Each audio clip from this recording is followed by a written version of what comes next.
PBNU wajib mengamanahkan warga NU ber-PKB, inilah yang semestinya.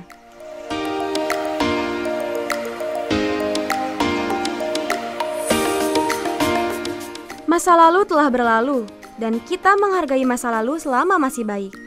Masa depan masih dipandang, dan kita siap menerima masa depan selama jauh lebih baik. Penulis berbeda pemikiran dengan Ketua Umum PBNU Gus Yahya atau GY tentang arti masa lalu dan masa depan ini. Hal itu bisa terjadi berdasarkan kasus Surat Tugas PBNU nomor 912-A-03-03-6-1998 tanggal 27 Safar 1419 atau 22 Juni 1998. Surat tugas tersebut berbicara tentang 3 poin. Pertama, menginventarisir dan merangkum usulan-usulan mengenai pembentukan partai politik untuk mewadahi aspirasi politik warga Nahdlatul Ulama. Kedua, mengkoordinasikan warga Nahdlatul Ulama yang ingin membentuk parpol untuk mewadahi aspirasi politik warga Nahdlatul Ulama. Ketiga, membantu keinginan warga NU untuk membentuk satu parpol yang dapat mewadahi aspirasi politik warga Nahdlatul Ulama.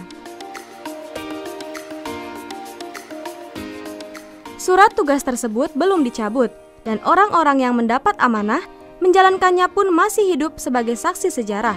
Mereka disebut Tim 5, yaitu Kiai Haji Ma'ruf Amin, Ketua, yang beranggotakan Kiai Haji Said Akil Siroj, Kiai Haji Rozi Munir, Kiai Haji Mustafa Zuhad Mugni, Kiai Haji Ahmad Bagja.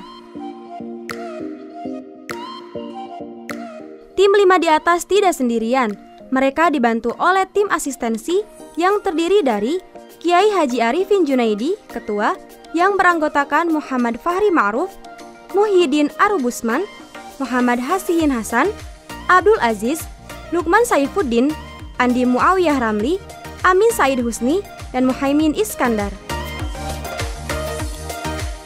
Ada beberapa tokoh yang mungkin sangat populer bagi warga NU, yaitu Kiai Haji Ma'ruf Amin, Wakil Presiden RI, Kiai Haji Said Akil Siroj, mantan Ketua Umum PBNU, dan Gus Muhaimin Iskandar, Ketua Umum PKB.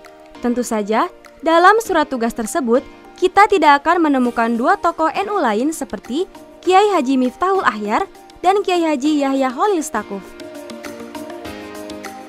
Selain itu, juga penting untuk diketahui bahwa surat tugas tersebut ditandatangani oleh Muhammad Ahmad Sahal Mahfudz sebagai Rois Am PBNU, Muhammad Fahri Toha Ma'ruf sebagai Katib Am, Abdurrahman Wahid atau Gus Dur sebagai Ketua Umum PBNU, Muhyiddin Arubusman sebagai Wakil Sekretaris Jenderal.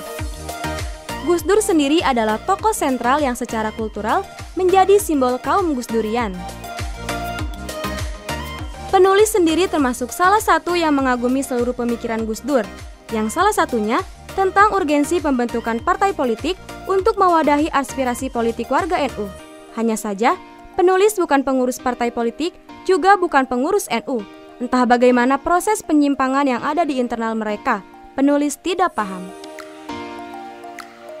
Salah satu bentuk penyelewengan nyata adalah pemikiran publik yang tanpa diketahui asal-usulnya, siapa provokatornya, siapa pula yang mempropagandakannya, bahwa NU harus jauh dari politik praktis dan kekuasaan. NU harus menjauh dari tujuan-tujuan pragmatis kekuasaan. Jika propaganda semacam itu memang benar adanya, maka otomatis akan menghakimi masa lalu, khususnya akan menilai salah tokoh-tokoh yang disebut dalam surat tugas tahun 1998 di atas. Kita tidak mungkin menyalahkan pemikiran tokoh seperti Kiai Sahal Mahfudz dan Gus Dur. Sebagai warga NU, patut kiranya kita patuh pada tokoh-tokoh seperti Gus Dur, Ma'ruf Amin, Said Akil Siroj, Muhaimin Iskandar, dan lainnya. Selain mereka masih terus berjuang hingga hari ini, di masa lalu, mereka adalah orang-orang istimewa, ditunjuk oleh keputusan PBNU untuk berpolitik praktis. Menjauh NU dari politik praktis hari ini sama saja dengan mendelegitimasi kader terbaik NU, yaitu Kiai Haji Ma'ruf Amin yang sebagai wakil presiden. Tidak ada kader NU yang lebih baik dari Gus Dur dan Ma'ruf Amin. karena beliau-beliau berhasil jadi presiden dan wakil presiden. Mereka berdua berada di puncak kekuasaan, dan inilah yang dikehendaki oleh Surat Tugas tahun 1998. Hari ini, masa depan Ormas NU dibuat semakin suram. Warga NU dijauhkan dari politik praktis, tetapi pada saat bersamaan menjadi kolaborator kekuasaan. Bahkan mengemis kekuasaan dengan memerintahkan kadernya yang sedang menjabat sebagai menteri untuk berkontribusi pada pembangunan gedung NU. Menolak politik praktis, tetapi menjadi kolaborator kekuasaan adalah bentuk ketidakmandirian sebuah ormas. Apabila berani menjauh dari kekuasaan, sudah semestinya memikirkan kemandirian penuh, bukan malah bergantung pada kekuasaan. Inilah kenapa warga NU wajib menjadi kader PKB, karena para leluhur NU sudah memikirkan tentang arti kemandirian politik dengan menjadi penguasa di negeri sendiri. Wallahu a'lam bishawab.